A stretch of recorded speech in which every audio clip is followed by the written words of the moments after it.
Hello, my name is Jared Wilson. Welcome to my AEP 858 Module 11 case study. To kind of summarize the facts for you, we have Mr. Rhodes, who's a first-year principal at Golden Oak High School. He is tasked with student attendance along with the various activities as principal. You have Dr. Newman, who is the superintendent at Golden Oak High School and the high school district. He highlights attendance issues among various other issues with Mr. Rhodes after inducting him in. You have the classroom teachers, they're highlighted for inconsistent policy enforcement. You have the counselor who shows a lack of communication between parents, students, and administration, as well as a lack of documentation and leadership. You have the athletic director who is highlighted for a pass to a student who missed school on Fridays in order to rest up for a big game. Key students involved in this scenario is Karen, who's an 11th grade student, who recently was married. She has unexplained absences. Up to this point, she's been an A and B student. Parents have sought meetings with counselor. There is documentation of those requests for meetings, but no documentations as to whether they occurred or what had come from those meetings. You have Tyrone, who's a 10th grade student, who has missed 14 days, has letters from both mom and dad with an explanation of the absences, with educational support and acknowledgement of missed work previous to being absent. The big thing with Tyrone is that his parents had set in notes prior to missing, detailed what would be happening while he was gone, and acknowledged that any missed work would be made up by the following week. Christina is a 9th grade student who has 4 days absent, or 4 consecutive days absent in 3 different weeks. These were written as church meetings, or written down as church meetings. Minister had signed the letters explaining that these meetings were outside of the state and that she had to miss those for religious reasons. You have Carl, who's a 10th grade student who is in hybrid learning. He is referred to a truancy officer. The parents disagreed with the school's decision that he should not be missing that much school, felt that it was their personal choice and their right whether or not the student should be in school or how often. It also notes that there are younger siblings in which the principal or administration is checking in on as well. And then you have John, who's an 11th grade athlete. He has a doctor's note for physical therapy that he had gotten hurt previously in the season. It says that he is dismissed for multiple days in the afternoons for physical therapy. And then he also has been dismissed on Fridays from the athletic director in order to stay home and rest for the games that evening. So summarizing the case, you're at Golden Oak High School. There's 965 students, 9th through 12th grade. There's sports and 31 plus activities after school. Some of the big hitting components of this is the lack of communication. There's no communication between staff, between administration and staff, and then as far as communicating out to the community about what's acceptable, what is going to be okayed, what's appropriate, and what is going to end up in truancy.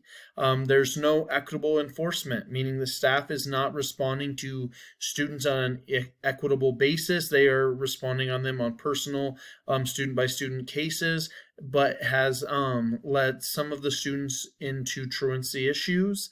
There's a lack of policy. So this lack of policy within the school is either that it's not been there, or it has not been enforced, or it has not been communicated. And then you have students who are in truancy litigation because of a lack of communication and reinforcement by the staff and administration. So looking at the facts, when is this occurring? So this is during a school year. This kind of seems like it's mid-year. Some stuff had taken place after winter finals. One of the students, for example, shows that she had missed an entire final prior to leaving for winter break. And then I, as the principal, am addressed after a board meeting or my induction meeting with the superintendent, and that is when the attendance policy is introduced to me and asked to be reinforced. So again, a highlight where is that Golden Oak High School. It kind of breaks that down. One thing I have not mentioned is that the case study states that there's little teacher turnover with 10 plus years of experience. Because of this, it makes you wonder why just now the attendance is becoming a big deal. It says that in the past, it had the highest rating for attendance, but now in the recent years that has dropped off. So being that we have the same individuals in place makes me wonder if it's something that has been falsified prior to this point, or why all of a sudden it's becoming a big deal.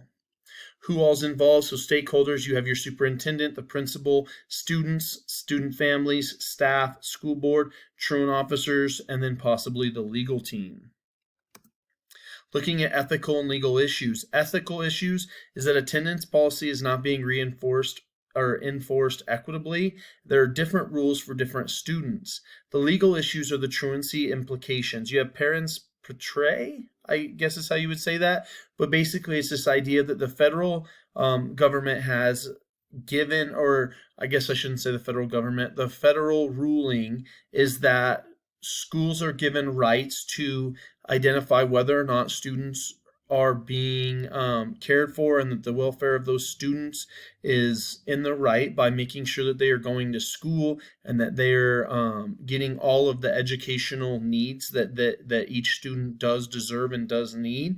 It kind of takes that power from it being a parent decision and puts it in the hands of of educational leaders, and saying that, you know, if students are missing, that there has to be some type of accountability.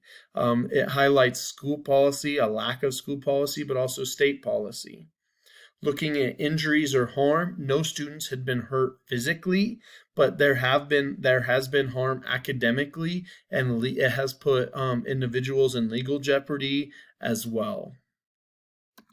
Synthesizing this in one sentence is that due to a lack of policy and policy enforcement, Principal Rhodes is leading an effort to reestablish policy guidelines, as well as how the school enforces those guidelines to improve student attendance for the best interest of all stakeholders involved. So breaking this down, you have Mr. Rhodes, the principal, Dr. Newman, the superintendent, you have your classroom teachers, the counselor, athletic directors, the students, and the student body. Again, you have the place with Golden Oak High School. The program is public education. It is suburban area. Its community is adjacent to a large metropolitan area. A large population commutes 1 to 2 hours every day for work. In the past, there has been not a ton of diversity, but within the last few years, there has been a huge influx of Hispanic and Asian population increase as well. So kind of prioritizing the information. So it does impact all stakeholders. So this situation with the chronic absenteeism affects administration, it affects the staff, it affects the students, and it affects the community. Who still needs to be consulted? So the school board has not, there's been no recognition of the school board or what role they play in this, so they need to be advised. The superintendent should always be consulted about what is going to be whether decisions are going to be made and what that looks like. The legal team, to make sure that whenever you start enforcing policy or that new policy is written, the legal team is aware. The staff members need to be aware of any changes or any implications that could take place. And once all that information is ruled out or any decisions that have been made, it needs to be communicated to the community. It would directly affect the students and families, the principal, the administration team, and then the teachers. So prioritizing this information, can I learn more? Yeah. What's stated in the current handbook? So what is told to the students? Why is it seen as okay? What is missing here? Why is there issues with attendance, and how come it has not been noted or has not been identified by the students? Also, is there a committee already assigned to student attendance? Is there anyone overseeing this, or has it kind of just been something that has been mishandled or not overseen quite as tightly as possible? And do I have enough to make a decision? Yeah, there is enough necessary information that has been collected, and there is a need for change. And can I learn more about the situation from the students? Yes, because whenever you have this many students gone, there might be more information about what's going on. For example, the religious piece. You don't know if there's, you don't know about that, so you have to communicate that with the students to see how you can not take away from their culture and their religious beliefs, but you can collaborate together to make that happen. You also have the situation with Karen at the very beginning, where was a straight A and B student, and then all of a sudden is starting to miss school. Parents have contacted the school, but no other communication has been possible. It's important for me as a school leader to communicate with that student and that family individually to kind of get to the bottom of what's going on. Looking at identifiable possible options, you have no action, which is to not implement any change to policy, let students keep missing school, just turn over the absences to truancy board, and there's no equity for students. You have the highest amount of impact, which is you hold all students accountable, immediately install policy, contact parents and notify of changes, contact the 5 students who have the 10 or plus missing days, have meetings with them, and then push on to the truancy board and allow the state and all legal issues to take place. Alternative options is to implement an attendance committee, collaborate with them, integrate new policy for the following year, communicate with all stakeholders the changes that are being made, and then ways to make up for absences. So you might have students that are that 10 plus margin and trying to find a way that, yes, they've already met that, they've already made that mistake due to various reasons. How can we work together to make up for those absences or to minimize those absences for further on? Also, a big piece is to talk about the missed work policy to make up for that as well. Option 1, no impact on students. There'd be no change in any policy and would not impact school attendance issues. Pros: less staff pushback, less pushback from the students and community, less legal action or no legal action required. Students would continue as usual, and sports and after school activities would not be impacted. There's the cons is that a lack of ethical and moral decision making, less control over situations and students, negative long-term effects for both students, and no impact on school attendance. The highest impact is to reestablish what federal state laws are given in the state, comb through each attendance record, and turn in students to truancy if they have violated attendance. So to enforce to enforce attendance policy, that school is legally sound, the superintendent's wants are pleased, uniformity in enforcement, and equity in policy. The cons to this is you're probably going to have some staff pushback, administrative pushback. It's an immediate change in policy. So rather than going easing into it or warming up to it, you're cut blank next day changing it, which kind of unprepares your stakeholders and does not give any warning of change. You are going to have pushback from the students and parents, possible legal trouble over excused absences. So trying to hold those students accountable, turn them into truancy, even though they had been okayed by the athletic director or had given okay by a teacher, without it actually being legally okayed.